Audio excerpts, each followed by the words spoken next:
Hello အခုပဲထိုင်းမှာနေနေတဲ့လူတွေထိုင်းသတင်းတွေကြည့်နေတဲ့လူတွေထိုင်းမှာနေနေတဲ့လူတွေဆိုရင်အရန်ကိုသတင်းတစ်ခုကိုအရန်တွေ့နေကြလိမ့်မယ်ပေါ့နော်အဲ့ဒါပါလဲဆိုတော့ပြီးခဲ့တဲ့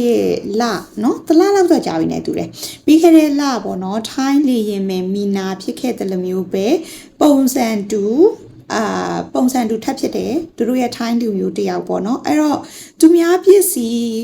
ကိုစားတည်ပေးတဲ့ဟာပေါ့နော်တော်တော်တတိထားလာရမယ်လို့ထင်တာပဲနော်ကိုရီမြန်မာတွေကတော့ဗလဲအတန်မကြားသေးဘူးနော်အတန်မကြားသေးဘူးဒါပေမဲ့လည်းကိုရီမြန်မာတွေကကျတော့သူများနိုင်ငံသွားရင်တော့မှကိုသားသမီးအတွက်တည်သွားရတာနဲ့ကိုရဲ့မြန်မာအစားအစာတည်သွားရနဲ့ပြည်နေကြတာကိုနော်အဲ့တော့အခုတည်ပြောပြမယ်ပေါ့နော်သူကထိုင်းအမျိုးသမီးတယောက်ဂျူဒါဟစ်လို့ပြောတယ်ဒီလားနာမည်မကောင်းမနိုင်နဲ့သူကဘယ်မှာပြဿနာတက်နေရလဲဆိုတော့ဂျပန်မှာပါသူကထိုင်းကနေဂျပန်ကိုပစ္စည်းတည်ပေးတယ်ပေါ့နော်ပစ္စည်းကိုစားတည်ပေးတယ်ဒါပေမဲ့ကောင်မလေးကအခုလိုမျိုးပြောရမယ်ဆိုရင်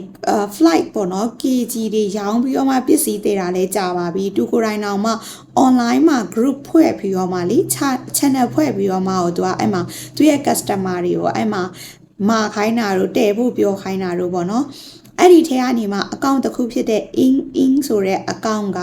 ကောင်မလေးကိုအစားအသောက်တည်ခိုင်းတာထိုင်းကနေဂျပန်ကိုပေါ့နော်ပထမတစ်ချိန်လဲတည်ပေးခဲ့ပြီးအဲ့တုန်းကလည်းမုံနေပဲပေါ့နော်အဲ့တုန်းကပြဿနာမတက်ဘူးဒုတိယတစ်ခါကျတော့ဒီတစ်ခါကျတော့သူကချက်ဖဘူးလေးနဲ့ထည့်လာတယ်ပြီးတော့ tape တွေလည်းတေချာကတ်ထားတယ်ပေါ့နော်အဲ့ဒီကောင်မလေးကတူတယောက်ထဲသွားတာတော့မဟုတ်ဘူးတူရဲ့သူ့ရီစားရဲ့ပြီးတော့ကောင်မကသူ့ရဲ့တငယ်ချင်းတစ်ယောက်ရဲ့သူတို့၃ယောက်သွားကြတာသွားကြတဲ့ချိန်မှာသူ့ရီစားနဲ့သူ့တငယ်ချင်းက pass ဖြစ်တယ်ပေါ့နော်အဲ့ immigration မှာ check လုပ်တဲ့ဟာကို pass ဖြစ်တယ်ဒါပေမဲ့အဲ့ဒီကောင်မလေးက pass မဖြစ်တာ pass မဖြစ်တော့ဘယ်မှာသွားမိတာလဲဆိုတော့သူတည်လာတဲ့အဲ့ချက်ပါဘူးရဲ့ coffee ထုတ်ထဲမှာice ဆိုတဲ့မူရစ်စီကိုတွေ့တာအဲ့တော့ဒီတစ်ခါရောဂျပန်တွေကဒီကောင်မလေးက KG ရောင်းတာသူများကိုစားပဲတည်ပေးတာဆိုတဲ့ဟာကိုနားလည်မလားဒါမှမဟုတ်ရင်မရဘူးနေမဲတာဝန်ယူဘယ်လိုလုပ်မလဲအဲ့လိုမျိုးဘယ်လိုလုပ်မလဲဆိုတာကတော့ update တင်ထပ်ဆောင်ရမှာပေါ့နော်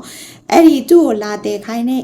in ဆိုတဲ့အကောင့်ကလည်းဖြတ်လိုက်ပြီblock လိုက်ပြီပြီးတော့ account ကိုလည်း deactivate လုပ်သွားပြီပေါ့နော်ရှာလို့လည်းမတွေ့တော့